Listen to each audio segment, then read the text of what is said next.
झोपेतून उठला आणि देवेंद्र पुढे जाऊन उभा ठाकला, त्याचा राजकीय कार्यक्रम हा नक्कीच झाला.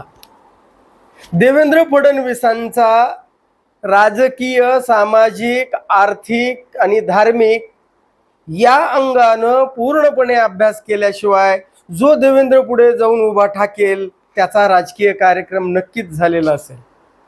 म्हणून ज्यांना वाटतं की या देवेंद्र फडणवीसांच्या विरोधामध्ये आपल्याला उभं राहायचंय, त्यांच्या विचारधारेला आपल्याला सक्षमपणे सामोरं जायचंय, तर या देवेंद्र फडणवीसांचा तुम्हाला या चारही पातळ्यावर नव्हे 5 पातळ्यावर देवेंद्र फडणवीसांचा तुम्हाला नीट सांगोपांग अभ्यास करावा लागेल.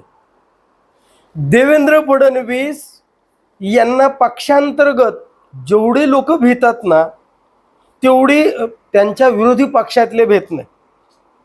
कारण त्यांनी पक्षांतर्गत जेवढे विरोधक आहेत ते सत्तेतूनच नाही तर पक्षातूनच बाजूला, विचार निर्णय प्रक्रियेतून बाजूला सारलेले. म्हणून त्यामुळं सगळ्यात मोठा धोका देवेंद्र फडणवीसांचा हा पक्षांतर्गत लोकांना झाला.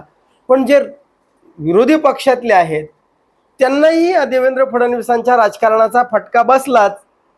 पण ज्यांनी देवेंद्र फडणवीसांच्या जवळ येण्याचा, त्यांच्याशी स्नेह राखण्याचा प्रयत्न केला, त्यांना सत्तेचा आसरा मिळालाय, म्हणजे सत्तेमध्ये त्यांना वाटा मिळालाय.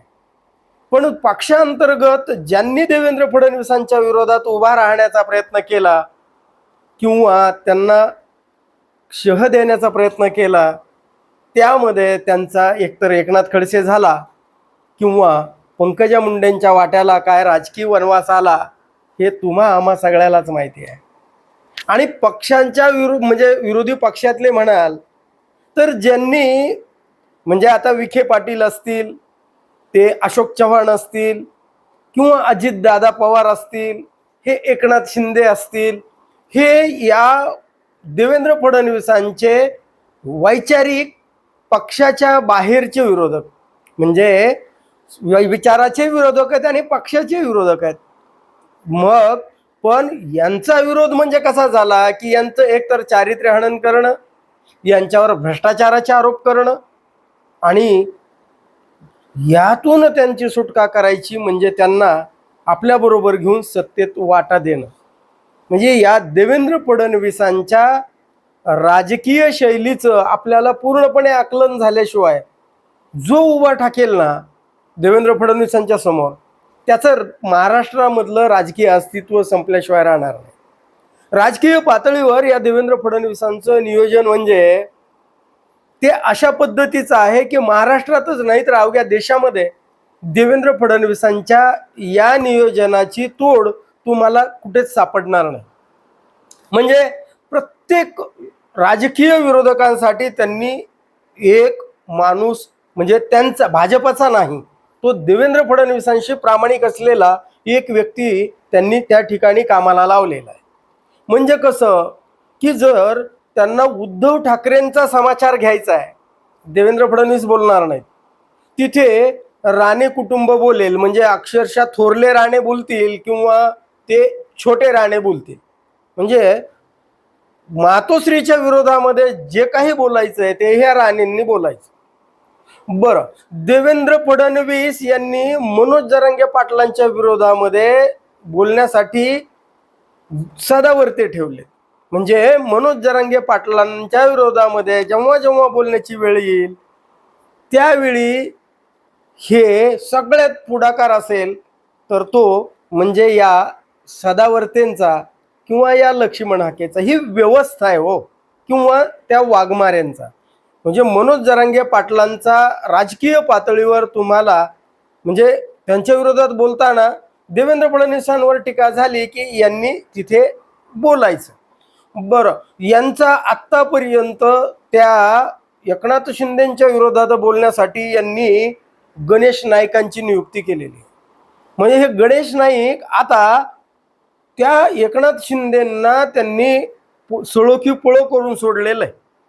म्हणजे एकनाथ शिंदेंचा जीव, म्हणजे ज्या ज्यावेळी त्यांना नाराजी वाटते हे गणेश नाईक त्यांचा कार्यक्रम लावतात आणि मग एकनाथ शिंदेंना कुठंतरी दरेगावामध्ये जाऊन बसावं लागतं.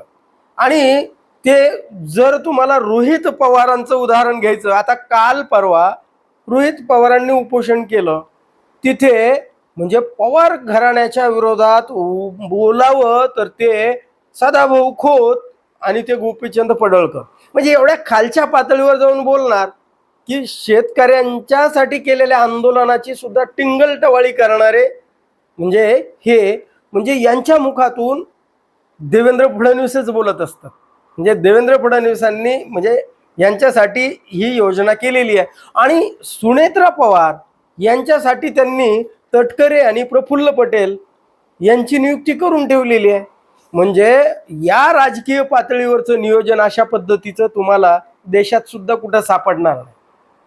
म्हणजे समोरच्यांच्या चारित्र्य हनन असेल किंवा खालच्या पातळीवर म्हणजे तुम्ही म्हणणार राजकीय नीती मूल्यांची जी हेटाळणी किंवा म्हणा किंवा त्याची म्हणजे खालचा स्तर गाठणे म्हणा, हा देवेंद्र फडणवीसांचं हे राजकारण सगळ्यांनी पहिल्यांदा समजून घेतलं पाहिजे.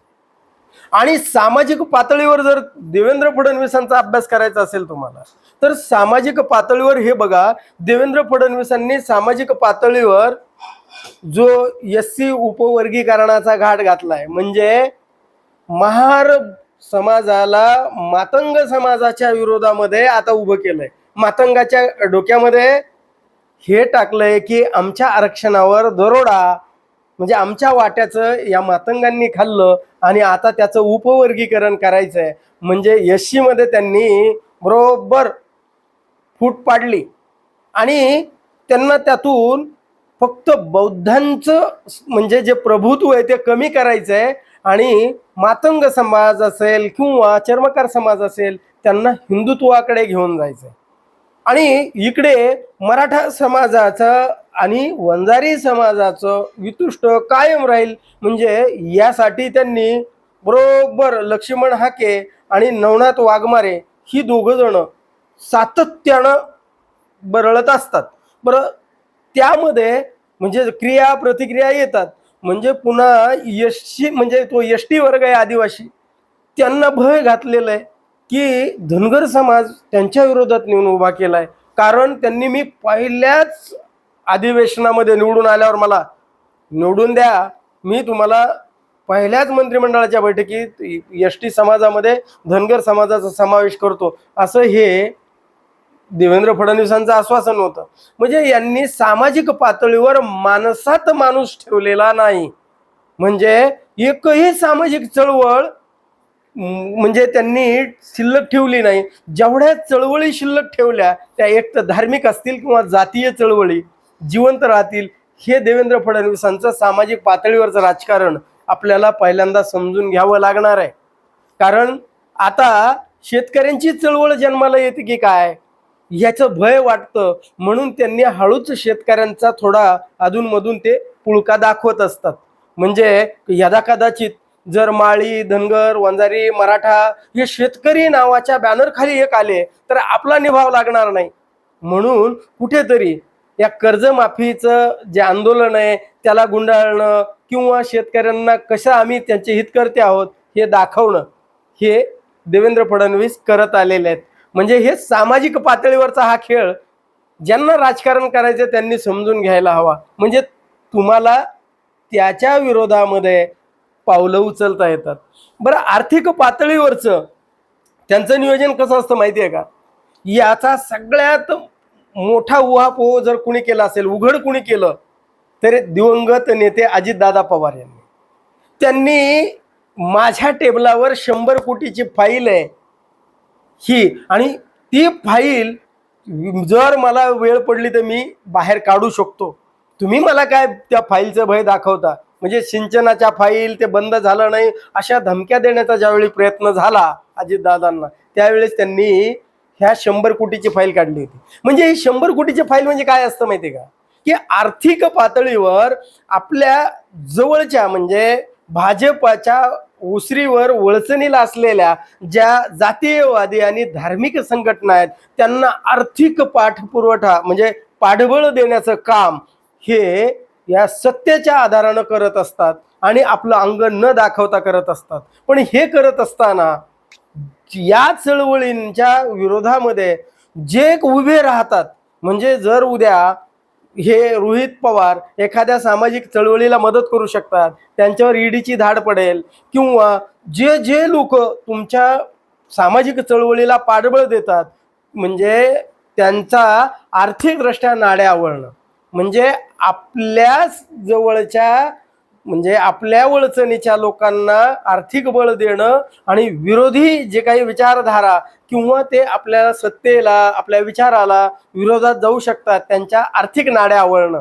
मग भलेही कायद्यात बसत नसलं तरीही, न्यायालयाच्या कसोटीवर ते टिकणारं नसलं तरीही, आतापर्यंत त्यांनी जेवढे आरोप केले, ईडीने जेवढे काही महाराष्ट्रातल्या नेत्यांना अडकवण्याचा प्रयत्न केला, ते सगळे न्यायालयीन प्रक्रियेमध्ये, म्हणजे सगळे म्हणण्यापेक्षा बहुतांश, म्हणजे संजय राऊत असतील, अजितदादा असतील, रोहित पवार असतील, ईडीनं म्हणजे ईडीवर न्यायालयानं ताशेरे जोडलेले आहेत. हे समजून घ्या. म्हणजे हे आर्थिक पातळीवरचं नियोजन फक्त देवेंद्र फडणवीस करतात. मग तुम्हाला या पद्धतीनं करता आलं तरच तुम्ही टिकू शकता. आता म्हणजे शेवट म्हणजे तुमचं धार्मिक पातळीवर. आता धार्मिक पातळीवर यांना मुस्लिमच्या विरोधामध्ये, म्हणजे आपले जेवढे, म्हणजे बघा, त्यांनी राजकीय पातळीवर आणि धार्मिक पातळीवर वेगळे गट केलेले. धार्मिक पातळीवर या ज्या काही संघटना आहेत, त्यांच्या संघ, त्या बजरंग दल, हिंदू परिषद, हिंदू महासभा, अनेक नाव आहेत. त्या प्रचंड, म्हणजे ते म्हणजे भूमीचे पाये जसे असतात तसे वेगवेगळ्या असतात त्या. पण या सगळ्यांना मुस्लिमांच्या विरोधामध्ये सातत्यानं उभं करायचं आणि महाराष्ट्रामध्ये हिंदू मुस्लिम करून धार्मिक ध्रुवीकरण करायचं, आणि त्याला पाठबळ राजकीय पातळीवर सुद्धा, म्हणजे संविधानिक पदावर असलेले मंत्री सुद्धा निर्लाजरेपणानं या गोष्टी अतिशय कायद्याला किंवा घटनेला सुसंगत आचरण करताना दिसत नाहीत.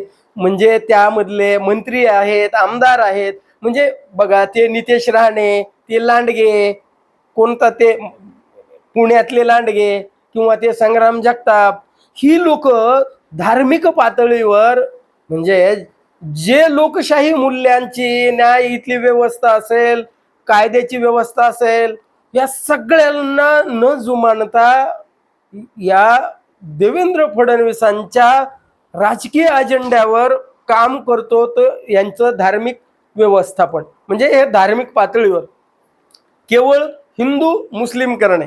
आणि शेवटी या चार नंतर, म्हणजे राजकीय, सामाजिक, आर्थिक आणि धार्मिक, यानंतर पाचवी सगळ्यात नीती म्हणजे ते माधव भंडारी, केशव उपाध्ये किंवा त्यांच्यासारखे अनेक, म्हणजे संघ भाजपासाठी अगदी बालपणापासून शाखेत जाऊन सतरंजा उचलणारे, झेंडे लावणारे, बॅनर चिटकवणारे, सगळे खड्यासारखे बाजूला सारून परकीय माल आयातीचं, राजकीय माल आयात करण्याचं धोरण देवेंद्र फडणवीसांचं सगळ्यात आता सध्या उच्च पातळीवर, म्हणजे त्यांनी शिगेलाव गेलेलं आहे. म्हणजे या मध्ये त्यांनी जो मूळ भाजपा आपला डीएनए सांगायचा कोणता, की आमचा डीएनए ओबीसी आहे, भाजपाचा डीएनए ओबीसी आहे, असं ते म्हणायचे. आणि का म्हणायचे, तर त्या पाठीमागे एक इतिहास होता. वसंतराव भागवतांनी जी 10 तरुण मुलं निवडली होती, म्हणजे हा पूर्वी भाजपा 80च्या दशकामध्ये भाजपा हा शेडजीचा भटजीचा असायचा, म्हणजे त्याच्यावर ते शिक्का होता, आणि तो मुडीत काढण्यासाठी मग या वसंतराव भागवतांनी ह्या वंजारी समाजाचे स्वर्गीय गोपीनाथराव मुंडे, त्या धनगर समाजाचे अण्णा डांगे, किंवा माळी समाजाचे नासं फरांदे, म्हणजे या पद्धतीनं त्यांनी असे 10 तरुण निवडले होते. त्याच्यामध्ये चिंतामण वनगापासून ते आता हे माधव भंडारी वगैरे, त्यांना सुद्धा त्यांचं सानिध्य मिळालेलं आहे. पण हा जो माधव फॉर्म्युला म्हणजे भाजपाचा डीएनए होता, आणि तोच डीएनए कुठंतरी या देवेंद्र फडणवीसांनी काढून फेकला. बघा ना, आता ओबीसीच्या सगळ्या गोष्टी, म्हणजे कोण नेता असेल मोठा, सगळ्यात मोठा, तर देवेंद्र फडणवीस आहे. म्हणजे ओबीसीची सामाजिक चळवळ या भाजपनं गिळण करत केली, आणि आता ओबीसीचं मराठीकरण, म्हणजे प्रत्येक जिल्ह्यामध्ये जेवढे मराठा संस्थानिक आहेत ते आपल्याकडे घेऊन त्यांच्याकडे सत्ता दिली, म्हणजे जे मूळचे भाजपावाले आहेत शेवटी ते सतरंजाच उचलणार आणि त्यांनी फक्त विचारासाठी हे त्यांच्यावरचा जो अन्याय आहे वैचारिक मानसिक तो सहन करायचा आहे. आणि सत्तेचं जी फळं आहेत ती मग अशोक चव्हाणांनी आदर्शपणे किंवा नारायण राणेंनी अगदी छानपणे, म्हणजे चड्ड्यावाले म्हणाले होते ते, म्हणजे संघाला काय कशा खालच्या पातळीवर जाऊन बोलले होते. विखे पाटील अगदी 2019 पर्यंत या देवेंद्र फडणवीसांच्या भाजपाच्या विरोधामध्ये होते. म्हणजे ही जी मराठा संस्थानिक आहेत, आत्ता काल परवा तर मध्यंतरी बातम्या आल्या, राजेश टोपे सुद्धा, म्हणजे एकनाथ शिंदे असतील, अजितदादा पवार असतील, म्हणजे हे सगळे सत्तेमध्ये, म्हणजे संघ भाजपा विचाराची त्यांची संलग्न मंडळी सगळी बाहेर आणि आयात माल सत्तेमध्ये. म्हणजे हे देवेंद्र फडणवीसांच्या राजकीय प्रभुत्वाचं जर मुद्दे या गोष्टी सगळ्या विरोधकांनी किंवा देवेंद्र फडणवीसांच्या विरोधात ज्यांना राजकारण करायचं आहे त्यांनी जर खरंच समजून घेतल्या तरच त्यांचा देवेंद्र फडणवीसांसमोर निभाव लागणार आहे. अन्यथा देवेंद्र फडणवीसांसमोर त्यांचं राजकीय अस्तित्व टिकणार नाही. याविषयी आपलं काय मत आहे कमेंट करून जरूर सांगा. आणि हा व्हिडिओ जर आवडला तर लाईक आणि शेअर करायला विसरू नका. धन्यवाद.